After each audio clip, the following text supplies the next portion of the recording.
नाम एक action hero का, लेकिन मैं रिएक्शन हीरो हूँ। अंडरवर्ल्ड का तो मुझे पैदाइशी अट्रैक्शन है। मैं खुद तो हूँ फट्टू नंबर 1, लेकिन कॉलेज के टाइम से ही भाई लोगों के साथ उठना बैठना, फुकट का शाइनिंग करना और उनकी खबरें जमा करना मेरा पैशन था। वही पैशन आज भी फैशन में है, लेकिन मेरी नौकरी बनकर, एक ऐसी नौकरी जहाँ पर्सनालिटी में दहशत हो ना हो, आवाज में दहशत जरूर होनी चाहिए। और इस तरह एनकाउंटर स्पेशलिस्ट चावले ने चिकना अयूब को बीच सड़क पे गोलियों से भून दिया, और ये मुमकिन हुआ आप जैसे सतर्क दर्शकों की वजह से। So remember, together we can and we will make a difference. इसीलिए कहता हूँ, अगर चैन से सोना है तो जाग जाइए। मैं हूँ अक्षय कुमार और आप देख रहे हैं खलबली। ओके। अरे यार, अभी तू जरा साइड में आना, तेरे से अर्जेंट बात करनी है। आजा। अरे यार, वो मेरे पैसे का कुछ जुगाड़ हुआ क्या? डिफिकल्ट है यार, अमाउंट बड़ा है ना, सामने वाला गारंटी मांग रहा है। वैसे तुझे इतने पैसों की जरूरत? रवि, इट्स पर्सनल यार। कूल। अंडरवर्ल्ड ने मुझे नौकरी नहीं, छोकरी भी दी है। इस क्राइम रिपोर्टर को प्यार भी हुआ तो एक डॉन की बहन से, और इसीलिए आज मुझे पैसों की फटे तक जरूरत है। वैसे किसे नहीं होती, मेरे एक दोस्त को भी है। I called him the dude.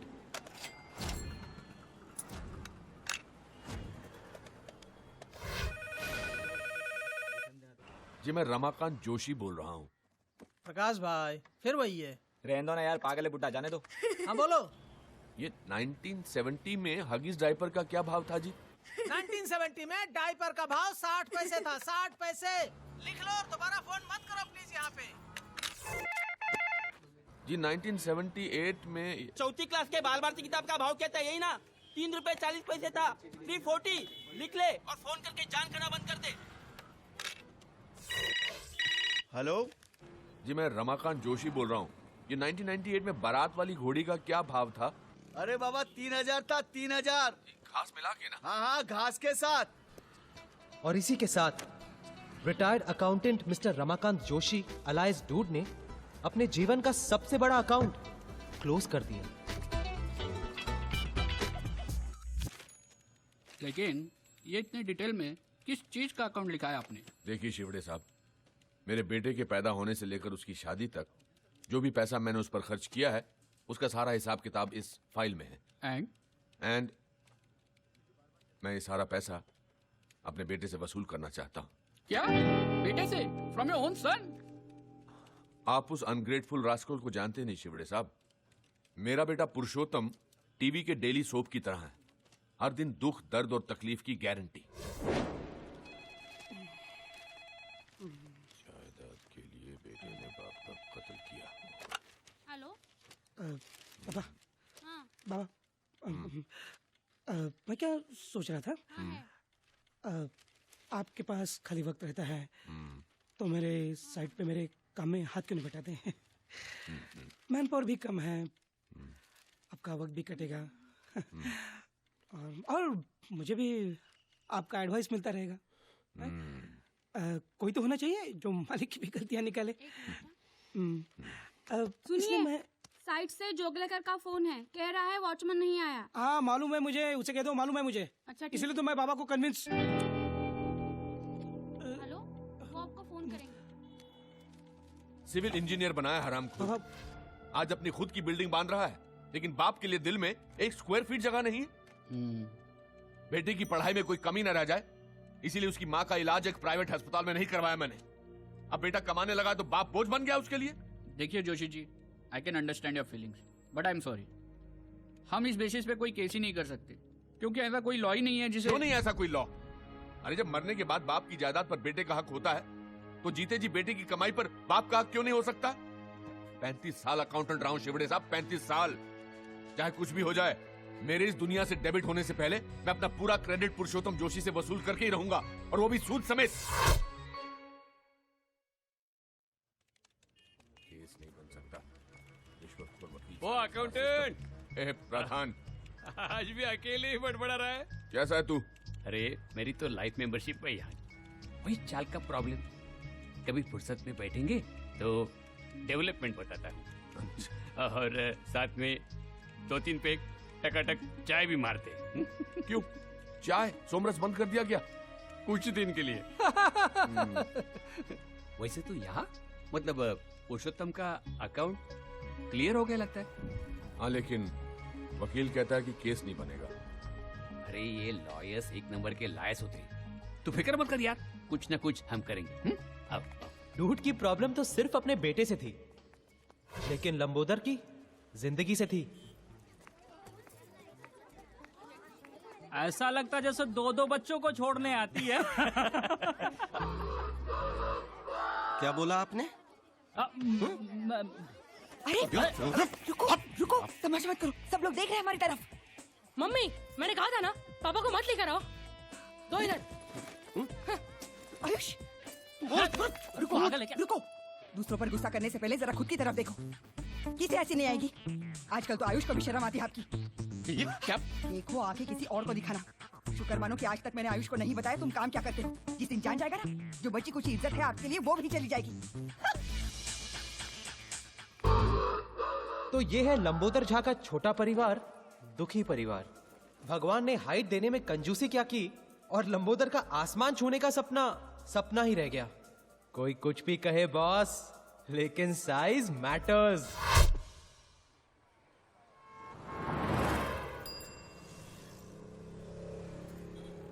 Hello you, सब ठीक है ना? कैसे हो भाई? क्या कहा तुमने? अरे नहीं, वो बस यूं ही आप रोज की तरह लाइन में खड़े होते हैं, इसलिए मैंने आपको हाई कह तो दिया। इतने सारे लोग लाइन में खड़े हैं, इनको क्यों नहीं स्माइल किया, क्यों नहीं हाई किया? नहीं नहीं, बस अरे क्या कर रहे हैं? अपने कम कद के फ्रस्ट्रेशन ने लंबोदर को कुछ ज्यादा ही अग्रेसिव बना दिया, और स्पेशली लंबे लोगों को देखकर तो उसका दिमाग कुछ ज्यादा ही खराब हो जाता। लेकिन लंबोदर की लड़ाई सिर्फ ऊंचे कद वालों से ही नहीं थी, अपनी किस्मत से भी थी। देखिए मिस्टर झा जी, मैंने आपकी कुंडली देखी है। हाँ। बाकी तो सब ठीक है, लेकिन अगर आपको आपके जीवन में कुछ परिवर्तन लाना जी है जी जी तो आपको आपके सरनेम का अंत में अक्षर जोड़ना होगा। जी जी, झा के बाद हाँ झा के बाद हाँ, जिंदगी को जीना हम लोगों ने यहीं सीखा। हमारा आर्ट ऑफ लिविंग का क्लास मतलब दारू का खंबा और 3 ग्लास। जिंदगी जीने का इससे सही तरीका और क्या हो सकता है? ये ले भाई, कभी तो हाथ धोया कर। माँ बाप ने इतना भी नहीं सिखाया? सिखाया ना कि बेटा लंबोदर हाथ पे सुसु नहीं करनी चाहिए। अरे फुल पैक किया डूड, फुल पैक किया। हाथ नहीं धोया तो तुम्हारे हाथ नहीं। तो कहने लगा कि आपको आपके सरनेम के अंत में अक्षर जोड़ना चाहिए। क्या? जाके बाद जाके बाद तो लंबोदर, अगर तेरा नाम फाइनल हो गया है तो नए नाम से बुलाए। जोक था यार। वो कहते हैं ना, क्या करेगा पांडु जब किस्मत ही है। खराब खराब। साला किस्मत बदलने के लिए इज्जत गंवानी पड़ेगी। वो गायत्री भी बार बार धमकाती रहती है कि बेटे को बता देगी मैं क्या काम करता हूँ। इस औरत से शादी करके यार ना, रक्की, तुम ये गलती रिपीट मत करना। एक ऐसी औरत ढूंढ जो तुझसे प्यार करे, एक ऐसी औरत जो तेरी सेवा करे, और एक ऐसी औरत जो तेरे लिए खुद कमा कर लाए। हाँ डूड, बस इतना ख्याल रखना पड़ेगा कि तीनों औरतें कभी आपस में ना मिले। अच्छा था।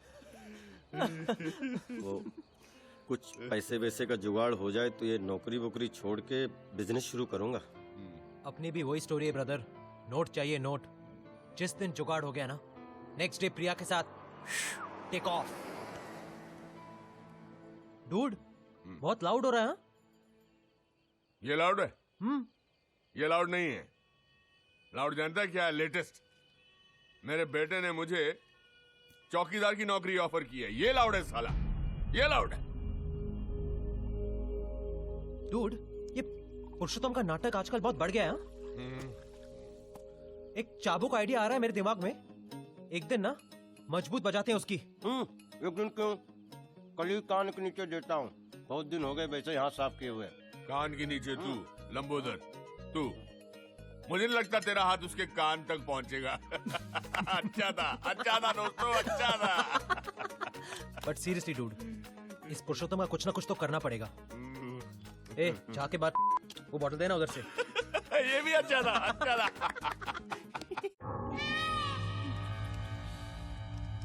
खोका, अरे खोका मांगा है, खोका। आप समझते हैं खोका? 1 करोड़। बेटा गलती से रॉन्ग नंबर लग गया होगा, और मुझे लगता है खोखा नहीं, कोका कोला मांगा होगा। अरे बाबा, दुबई से फोन आया था, दुबई से। हम कब आते हैं, कब जाते हैं, पूरी इंफॉर्मेशन है उनके पास। यहाँ मेरी पूरी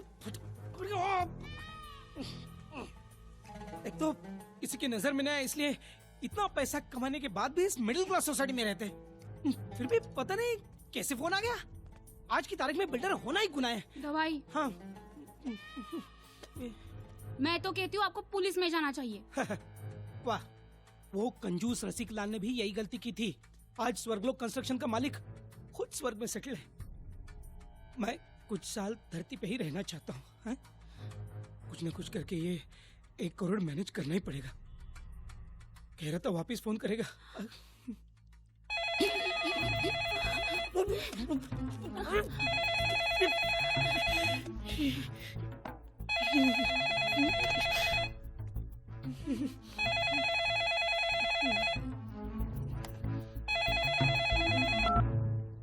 हेलो, ये चिरकुट, हाय हेलो करने के लिए फिर से फोन नहीं किया।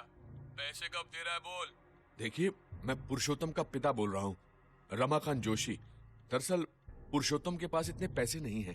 क्या नाम बोला तूने? जी, रमाकांत जोशी। आप पहले ईरानीवाड़ी में रहते थे क्या? जी हाँ, लेकिन अरे जोशी काका, मैं गजलुल रहमान, आपका गजलू। गजलू? अरे गजलू, गजलू बेटा, इतने सालों बाद। हाँ, याद है ना? अरे तुझे कैसे भूल सकता हूँ, तू तो बचपन से ही आउटलाइन का लड़का था। लेकिन इतना बड़ा गुंडा बनेगा ये कभी नहीं सोचा था, वो भी एनआरआई। क्या काका आप भी? अच्छा ये सब छोड़, ये बता कि तेरा गजलों का शौक अभी भी है कि नहीं?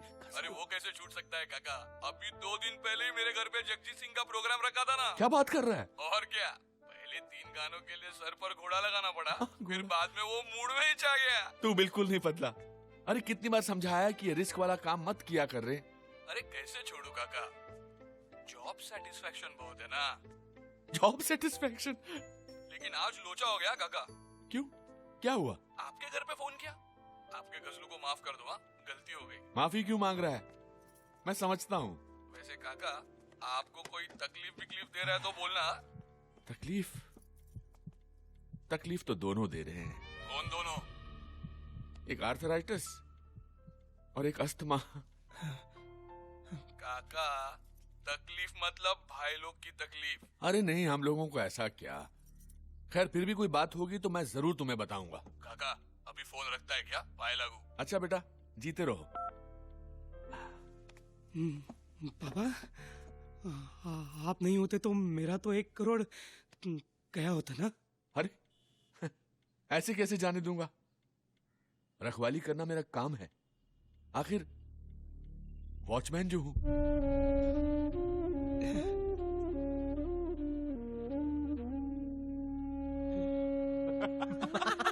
अरे मैं कह रहा हूं ना, पुरुषोत्तम की शक्ल देखने लायक थी, एकदम कोडेक मोमेंट। बोला बाबा आज के बाद मांग कर सिगरेट नहीं पिएंगे। ऑसम डूड, एकदम हाई फाई। तूने भी क्या आवाज निकाल कर बात किया? फुल विकेट गई होगी ना पुरुषोत्तम की। अरे बिल्कुल, मैंने तो इतना डरा वो उसे सुहागरात वाले दिन भी नहीं देखा था। लेकिन काका, तेरा बेटा तो तेरे से भी ज्यादा डरपोक निकला। अरे मैं तो 2 बार सोचता, वो तो एक पांव पर खड़ा हो गया 1 करोड़ रुपया देने के लिए। यार तैयार हो गया? हाँ। क्या टेप लगा रहा है? नहीं सच कह रहा हूँ, बोला कि पुलिस के पास में नहीं जाऊंगा। तुम देखते ना बात करते उसे। काका 1 मिनट, वो 1 करोड़ देने को तैयार है, पुलिस के पास भी नहीं जाएगा? काका की फाइल में भी तो पुरुषोत्तम का हिसाब किताब कुछ 1 करोड़ ही बनता है ना। तो क्यों नहीं, मतलब हेलो ब्रदर, क्यों नहीं? हम सीन लाउड हो रहा है। हाँ, फोन करके बजाई ना उसकी। डूड सिगरेट का पैकेट जेब में लेकर शाइनिंग कर रहा है ना, तो बस इस आइडिया को ना इधर ही धन्यवाद करो। क्या तुम लोग एक्चुअली एक्सटॉर्शन के बारे में सोच रहे हो? अरे एक्सटॉर्शन नहीं यार, इन्वेस्टमेंट है जो मेरे बेटे पर मैंने की है। तो डूड एक्सेप्ट करो कि कभी कभी इन्वेस्टमेंट्स डूबती भी